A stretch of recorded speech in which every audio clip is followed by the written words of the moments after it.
Assalamualaikum warahmatullahi wabarakatuh. Saudara-saudara semua, ada sebagian orang beranggapan bahwa belajar filsafat itu sesuatu yang bikin pusing, bikin mumet. Namun alhamdulillah ada juga orang beranggapan bahwa belajar filsafat itu sesuatu yang menyenangkan, menantang, bahkan membuat gairah hidup lebih tumbuh.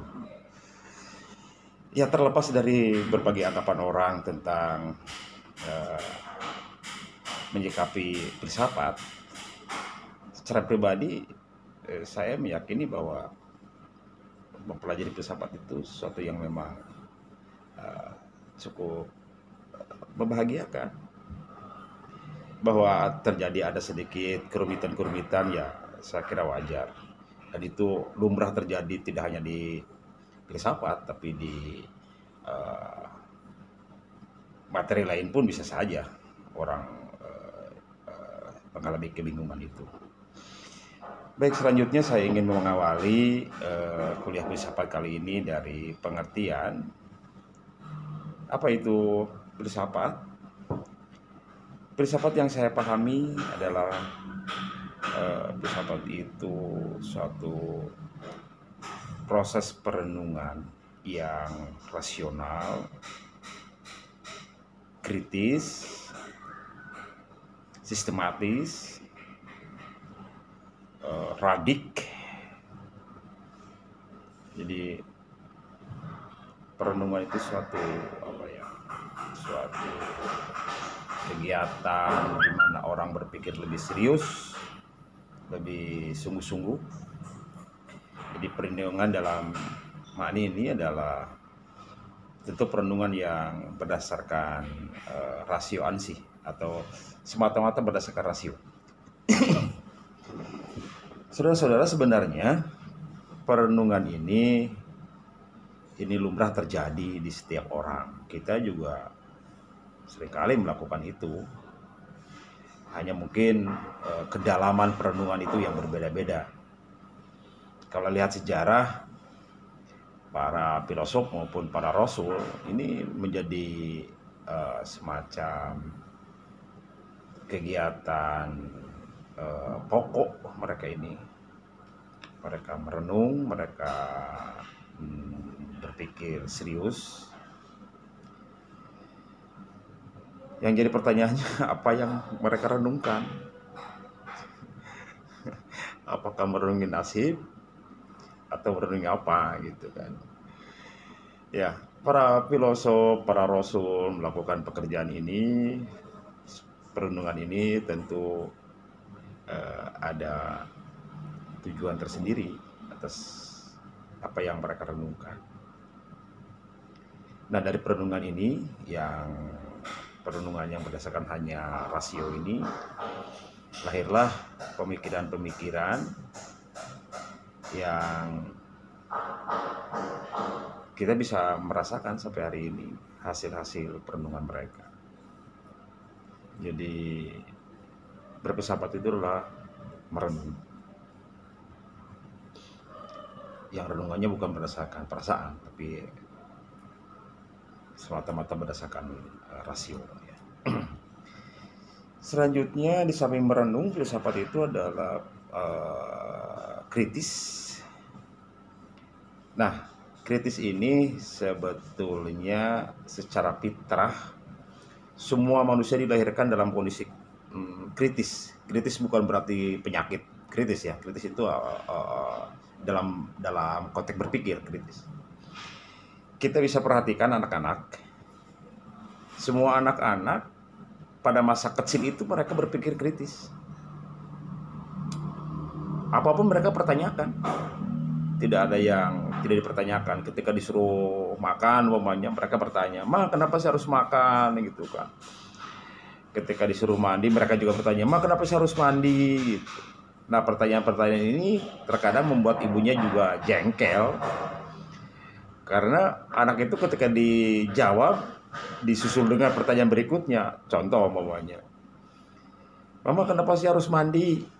Ya, mamanya jawab, bersih. Ternyata setelah jawab itu, anaknya pun bertanya lagi, kenapa Pesima harus bersih? Ya biar sehat. Lalu anaknya pun bertanya lagi, kenapa sih mah harus sehat? Ya biar kamu tumbuh. Kenapa sih harus tumbuh?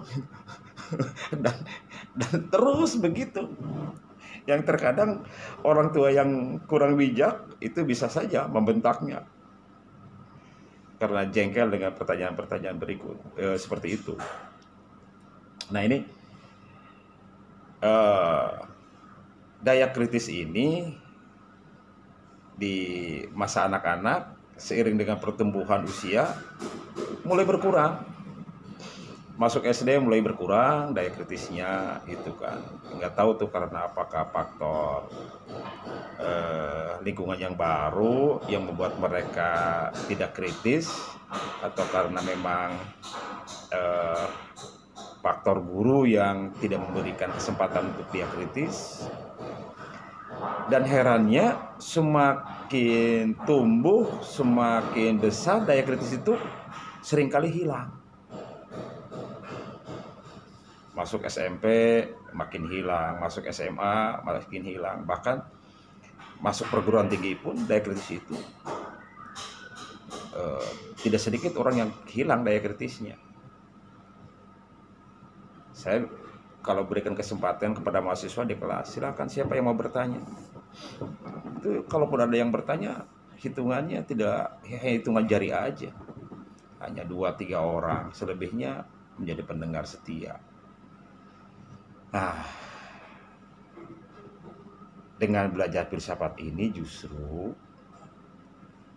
daya kritis ini bagaimana tidak hilang, terus tumbuh. Jadi menstabilkan daya kritis. Ini salah satu makna belajar filsafat.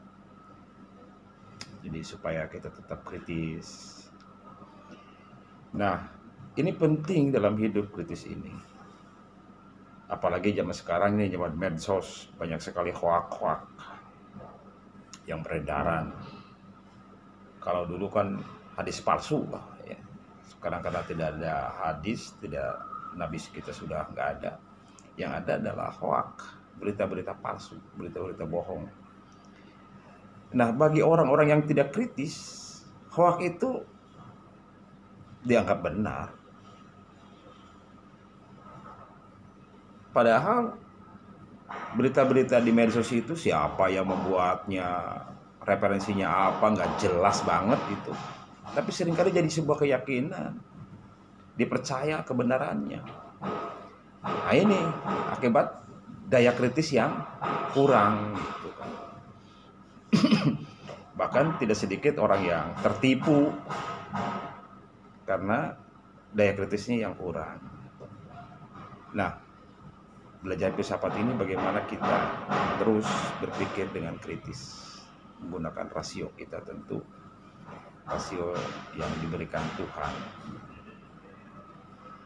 Selanjutnya filsafat itu di samping kritis juga harus radik atau radikal, berpikir yang mendalam, berpikir yang sampai ke akar-akarnya. Saya mau beri contoh sedikit. Umpamanya begini. Kenapa kita melakukan sholat? Orang mungkin jawab, ya biar selamat. Pertanyaan berikutnya muncul, kenapa pengen selamat? Ya biar bisa masuk surga gitu. Kalau ditanya lagi, kenapa pengen masuk surga?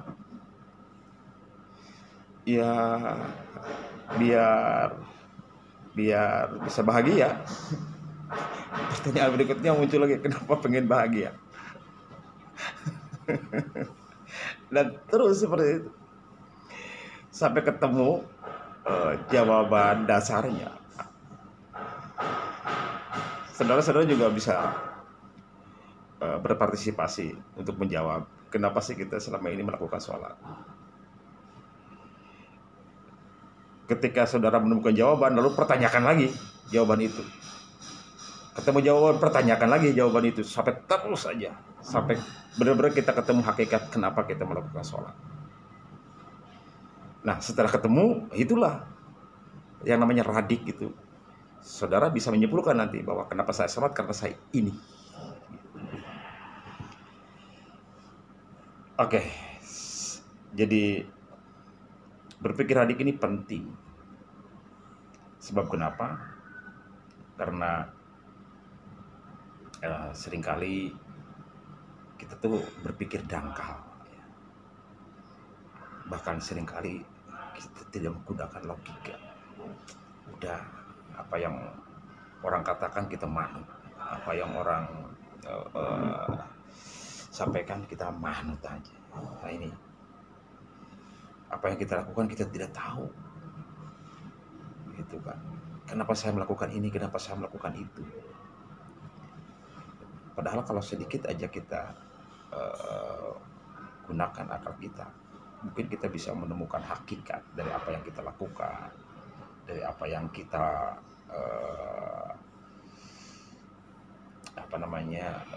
persembahkan. Kita akan tahu kenapa kita sholat, kenapa kita puasa, kenapa kita zakat. Bahwa itu perintah Tuhan, iya. Tapi kita maknai juga kenapa Tuhan menyuruh itu. Nah, ini sesuatu yang harus kita pikirkan. Cari jawaban yang paling mendasar dari semua apa yang selama ini kita lakukan, sehingga kita betul-betul paham. Ada orang bilang sholat itu untuk mencegah keji dan mungkar, tapi ternyata masih ada orang sholat tapi berbohong, iya kan? Masih ada orang sholat tapi masih kata-katanya seringkali melukai orang lain. Ada orang sholat tapi masih negatif thinking berpikirnya. Curiga sana, curiga sini, fitnah sana, fitnah sini. Padahal dia sholat. Nah, orang-orang kayak begini itu dia belum menemukan hakikat sholat. Kenapa dia sholat gitu, belum tahu alasan yang begini. Oke, sampai sini barangkali ada pertanyaan dulu. Nanti kita lanjutkan. Ini baru saya bahas bahwa filsafat itu adalah perenungan kritis, radik. Nanti kita sambung kembali. Terima kasih. Assalamualaikum warahmatullahi wabarakatuh.